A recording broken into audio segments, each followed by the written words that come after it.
Lecture biblique du jour. Genèse 7. L'Éternel dit à Noé: entre dans l'arche, toi et toute ta maison, car je t'ai vu juste devant moi parmi cette génération.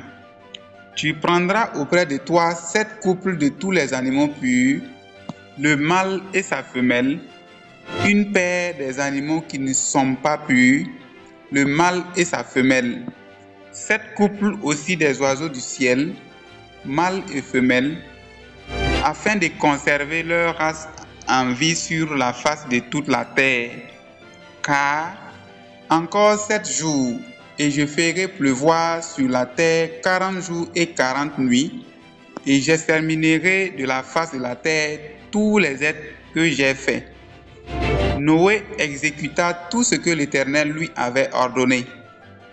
Noé avait 600 ans lorsque le déluge d'eau fut sur la terre. Et Noé entra dans l'arche avec ses fils, sa femme et les femmes de ses fils, pour échapper aux eaux du déluge. D'entre les animaux purs et les animaux qui ne sont pas purs, les oiseaux et tout ce qui se meut sur la terre, il entra dans l'arche auprès de Noé, 2 à 2, un mâle et une femelle, comme Dieu l'avait ordonné à Noé. 7 jours après, les eaux du déluge furent sur la terre. L'an 600 de la vie de Noé, le second mois, le 17e jour du mois, en ce jour-là, toutes les sources du grand abîme jaillirent, et les écluses des cieux s'ouvrirent. La pluie tomba sur la terre 40 jours et 40 nuits.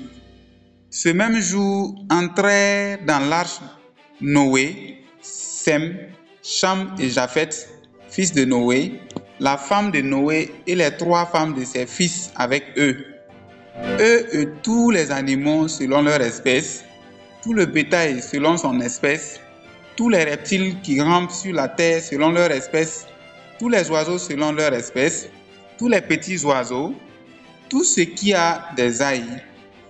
Ils entrèrent dans l'arche auprès de Noé, 2 à 2, de toute chair ayant souffle de vie.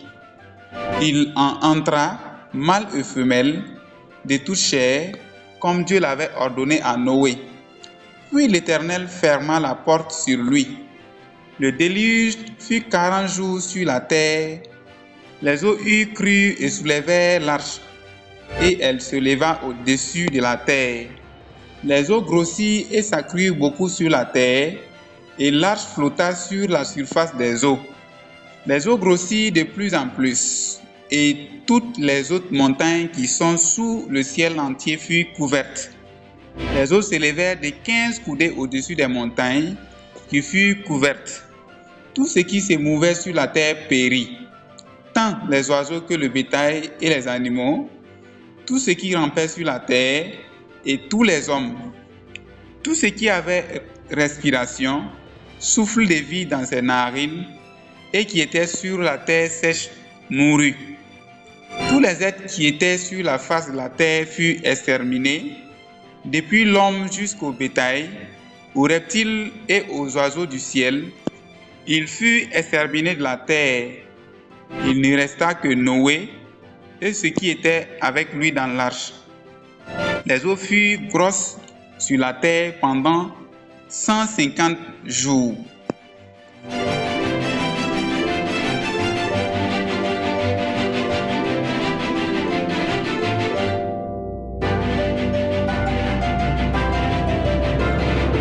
Matthieu chapitre 6.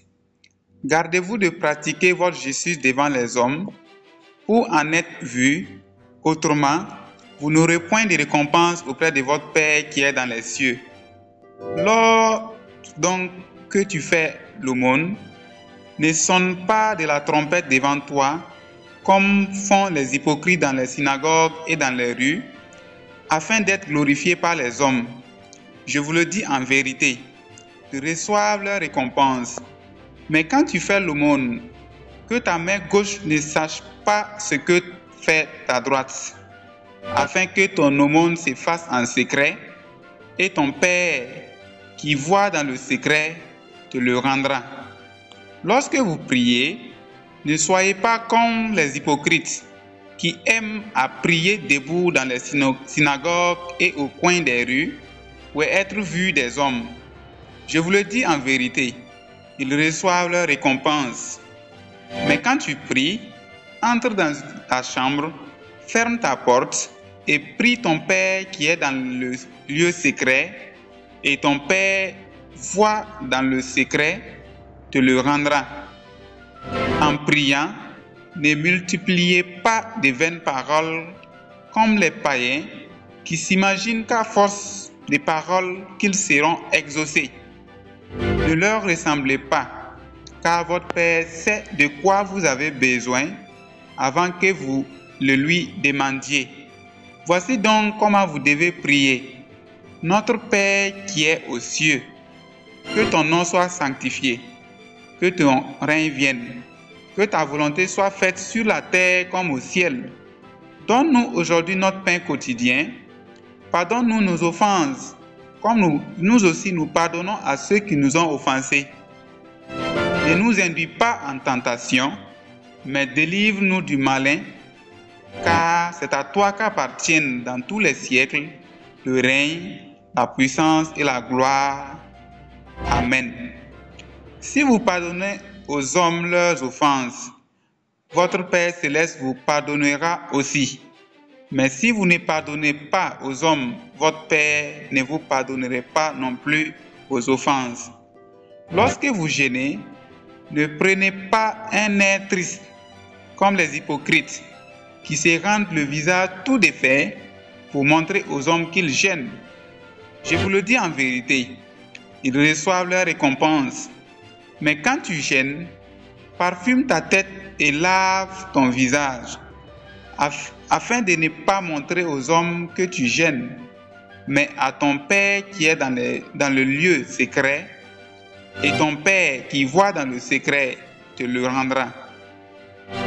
Ne vous amassez pas des trésors sur la terre, où la teigne et la rouille détruisent, et où les voleurs percent et dérobent, mais amassez-vous des trésors dans le ciel, où la teigne et la rouille ne détruisent point, et où les voleurs ne percent ni ne dérobent.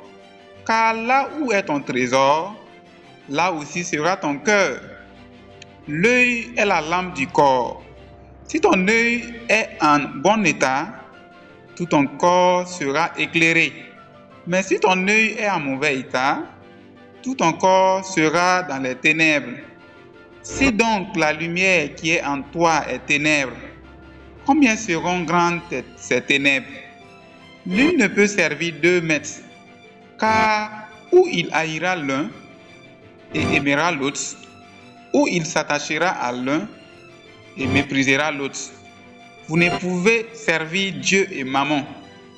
C'est pourquoi je vous dis, ne vous inquiétez pas pour votre vie de ce que vous mangerez, ni pour votre corps de quoi vous serez vêtus. La vie n'est-elle pas plus que la nourriture, et le corps plus que le vêtement? Regardez les oiseaux du ciel, ils ne sèment ni ne moissonnent, et ils n'amassent rien dans les greniers, et votre Père céleste les nourrit. Ne valez-vous pas beaucoup plus qu'eux? Qui de vous, par ses inquiétudes, peut ajouter une coudée à la durée de sa vie? Et pourquoi vous inquiétez au sujet du vêtement? Considérez comment croissent les lys des champs. Ils ne travaillent ni ne filent. Cependant, je vous dis que Salomon même, dans toute sa gloire, n'a pas été vêtu comme l'un d'eux. Si Dieu revêt ainsi l'herbe des champs, qui existe aujourd'hui et qui demain sera jeté au four, ne vous vêtira-t-il pas à plus forte raison? Gens de peu de foi, ne vous inquiétez donc point, et ne dites pas, que mangerons-nous de nous? Que boirons-nous? De quoi serons-nous vêtus? Car toutes ces choses, ce sont les païens qui les recherchent. Votre Père céleste sait que vous en avez besoin. Cherchez premièrement le royaume et la justice de Dieu, et toutes ces choses vous seront données par-dessus. Ne vous inquiétez donc pas du lendemain, car le lendemain aura soin de lui-même. À chaque jour suffit sa peine.